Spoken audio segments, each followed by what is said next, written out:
আল্লাহর নাম বাদ দিয়ে কেউ যদি রাসূলুল্লাহর নাম নিয়েও জিকির করে, এত মর্যাদা যার কথা বললাম, ইয়াসিন, হে নেতা, এ শব্দটা যাকে আল্লাহ নির্ধারিত করে দিয়েছেন, আল্লাহর ঘোষণা দেওয়া নেতা কয়জন, তার নামেও জিকির করা জায়েজ নেই। কেউ যদি ইয়া রাসূলুল্লাহ জিকির কর, কবিরা গুনাহ হবে। কারণ জিকির হবে আল্লাহর নামে, দরুদ হবে রসুলের নামে। এক কথা বুঝতেছেন?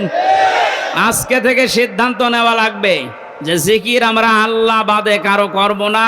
আর 4টা পদ্ধতি দিয়েছেন আল্লাহ জিকিরের, মনে মনে, কান্না জড়িত কণ্ঠে, ভীত সন্তুষ্ট হয়ে, আর উচ্চ আওয়াজ বাদ দিয়ে। জিকিরের শব্দ হবে 4টা: সুবহানাল্লাহ, আলহামদুলিল্লাহ, লা ইলাহা ইল্লাল্লাহ, আল্লাহু আকবার।